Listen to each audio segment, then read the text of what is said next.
नमस्कार दोस्तों, अनुभव इंस्पायर्ड यूट्यूब चैनल पर आपका दिल से स्वागत है।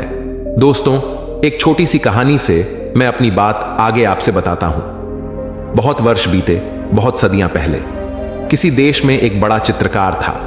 वह जब अपनी युवा अवस्था में था, उसने सोचा कि मैं एक ऐसा चित्र बनाऊं जिसमें भगवान का आनंद झलकता हो। मैं एक ऐसे व्यक्ति को खोजूं, एक ऐसे मनुष्य को जिसका चित्र जीवन के जो पार है, जगत से जो दूर है, उसकी खबर लाता हो। और वह अपने देश के गांव गांव घूमा, जंगल जंगल उसने छाना उस आदमी को जिसकी प्रतिच्छवि वह बना सके। और आखिर एक पहाड़ पर गाय चराने वाले एक चरवाहे को उसने खोज लिया। उसकी आंखों में कोई झलक थी, उसके चेहरे की रूपरेखा में कोई दूर की खबर थी। उसे देखकर ही लगता था कि मनुष्य के भीतर परमात्मा भी है। उसने उनके चित्र को बनाया। उस चित्र की लाखों प्रतियां गांव गांव दूर दूर के देशों में बिकी। लोगों ने उस चित्र को घर में टांग कर अपने घर को धन्य समझा। फिर 20 साल बाद वह पत्रकार बूढ़ा हो गया। तब उसे ख्याल आया कि ऐसा चित्र तो मैंने बनाया जिसमें परमात्मा की झलक आती थी, जिसकी आंखों में किसी और लोक की झलक मिलती थी। जीवन के अनुभव से उसे पता चला था कि आदमी में भगवान ही अगर अकेला होता तो ठीक था, आदमी में शैतान भी दिखाई पड़ता है। उसने सोचा कि मैं एक और चित्र बनाऊंगा जिसमें आदमी के भीतर शैतान की छवि होगी। तब मेरे दोनों चित्र पूरे मनुष्य जाति के चित्र इतिहास बन सकेंगे। वह चित्रकार फिर गया जुआ घरों में, शराब खानों में, पागल खानों में, और उसने खोजबीन की उस आदमी की जो आदमी ना शैतान हो, जिसके चेहरे की आकृति उस सबका स्मरण दिलाती हो, जो अशुभ है, कुरूप है, बदसूरत है। वह पाप की प्रतिमा की खोज में निकला। एक प्रतिमा उसने परमात्मा की बनाई थी, वह एक प्रतिमा पाप की बनाना चाहता था। और बहुत खोज के बाद एक कारागृह में उसे एक कैदी मिल गया जिसने 7 हत्याएं की थीं और जो थोड़े ही दिनों के बाद मृत्यु की प्रतीक्षा कर रहा था, फांसी पर लटकाया जाने वाला था। उस आदमी की आंखों में नरक के दर्शन होते थे। उस आदमी के चेहरे की रूपरेखा ऐसी थी कि वैसा कुरूप मनुष्य खोजना मुश्किल था। उसने उनके चित्र को बनाया। जिस दिन उसका चित्र बनकर पूरा हुआ, वह अपने पहले चित्र को भी लेकर कारागृह में आ गया। दोनों चित्रों को पास पास रखकर देखने लगा।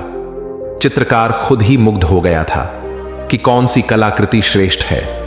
कला की दृष्टि से यह तय करना मुश्किल था।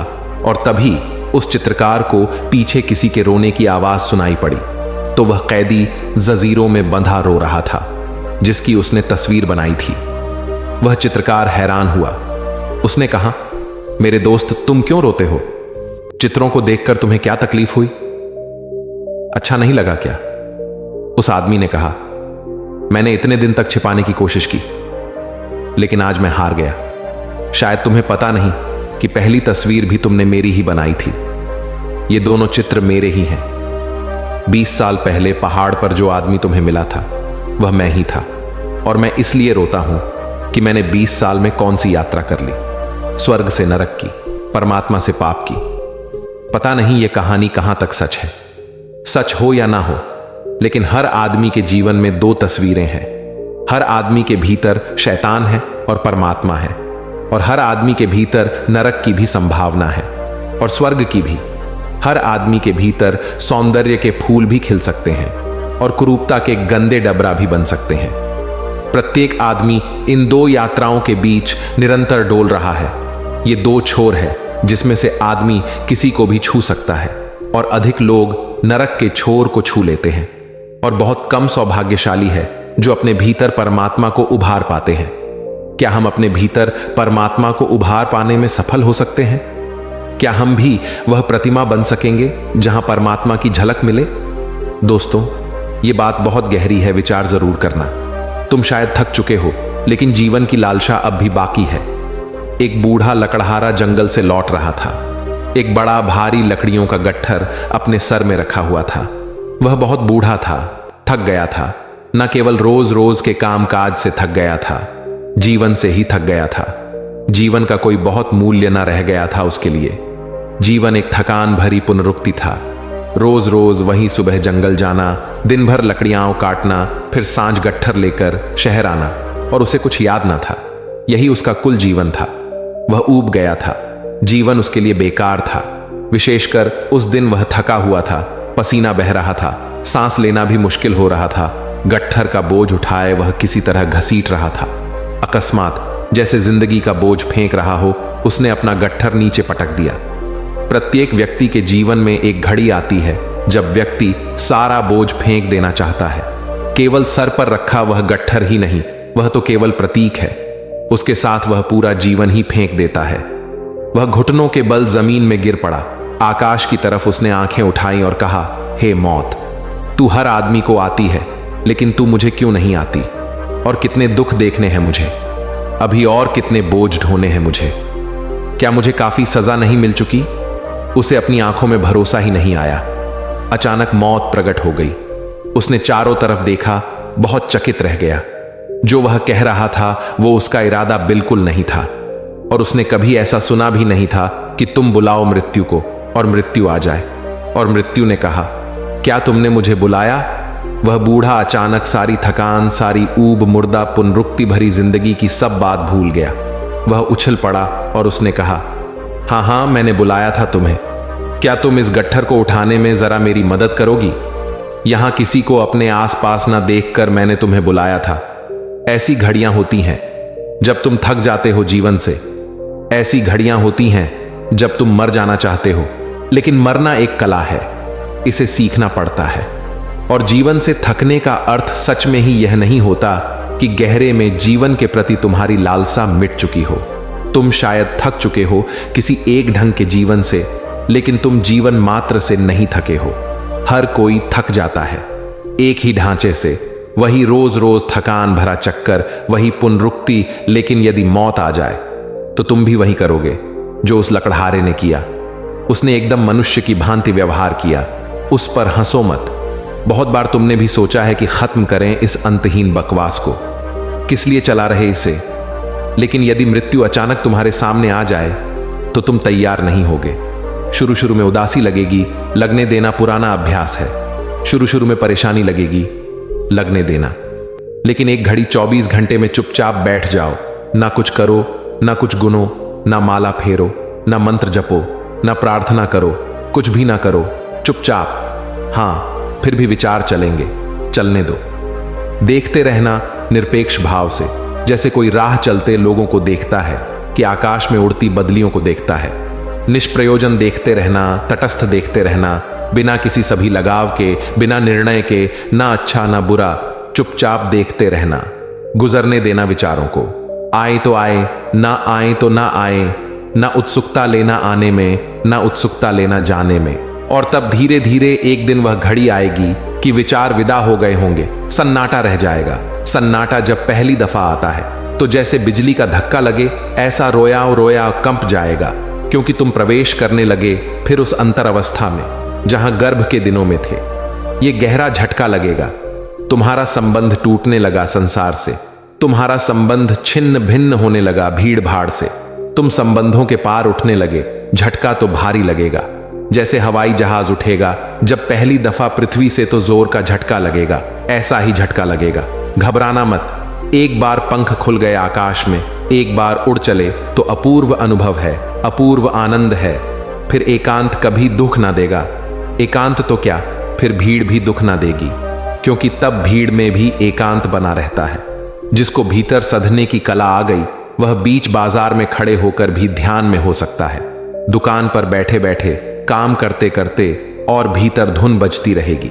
रात दिन नींद में भी उसकी धुन बजती रहेगी। शांति पाने की कोशिश मत करना, अशांति को स्वीकार कर लेना। आप शांत हो जाएंगे। फिर दुनिया में कोई आपको अशांत नहीं कर सकता। अगर आप अशांति के लिए राजी हैं, फिर कौन आपको अशांत कर सकता है? अगर मैं गाली के लिए तैयार हूं तो कौन मेरा अपमान कर सकता है? मैं गाली के लिए राजी नहीं हूं, इसलिए कोई मेरा अपमान कर सकता है। मैं अशांति के लिए राजी नहीं हूं, इसलिए कोई भी अशांत कर सकता है। अगर हम ठीक से मन की प्रक्रिया को समझ ले तो मन की प्रक्रिया को समझकर जीवन बदला जा सकता है। प्रक्रिया यह है कि मन हमेशा चीजों को दो में तोड़ देता है। मान अपमान, सुख दुख, शांति अशांति, संसार मोक्ष, और कहता है एक नहीं चाहिए, अरुचिकर है, और एक चाहिए, रुचिकर है। बस ये मन का खेल है।